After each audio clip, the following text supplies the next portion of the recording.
In a quiet village between hills, there lived a wise Zen master named Buddha.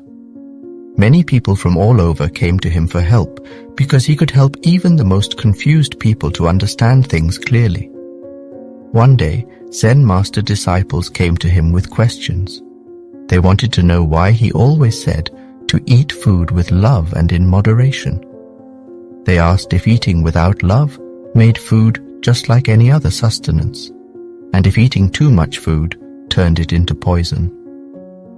Master replied calmly and gently that the thoughts we have are like the food we eat.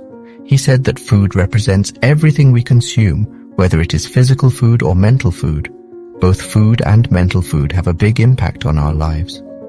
Zen Master told a story to illustrate his point. Once upon a time, there was a wise man who lived in a forest. People came to him for help with their problems, and he always solved them. His reputation spread, and soon people from all over the kingdom came to learn him. Even the king heard about him and wanted to meet him.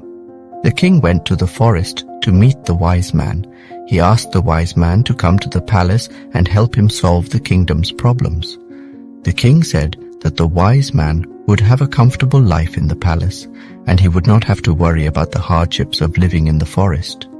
The wise man warned the king that he should think carefully about his decision, but the king was determined to have the wise man come to the palace, and he begged the wise man to come, even kneeling down to him. Finally, the wise man agreed to go to the palace with the king. The wise man lived in the palace for a while, and his personality changed. He became more luxurious and less simple. He started to enjoy the comforts of the palace, and he forgot about his simple life in the forest. He was puzzled by this transformation, and he could not understand why he had changed so much. One day, the wise man ran away from the palace with stolen treasures. He was desperate, and he ate a fruit from the forest to survive. The fruit was a medicine, but it made him sick when he ate it without needing it. The wise man's body withered, and his spirit became dry. In this moment of pain, the wise man realized that he had made a mistake. He realized that he was not meant to live a life of luxury. He was meant to live a life of simplicity and asceticism. The stolen wealth had no power over him anymore. The wise man returned to the palace and confessed his crimes. He gave back the stolen treasures. The king asked him why he had run away with the treasures if he was just going to return them. The wise man replied that he had made a mistake. He had been dining at the king's table for months, and the luxuries of the palace had clouded his judgment. He had forgotten who he was and what he was meant to do. He had become sick, both physically and spiritually. He had forgotten his essence.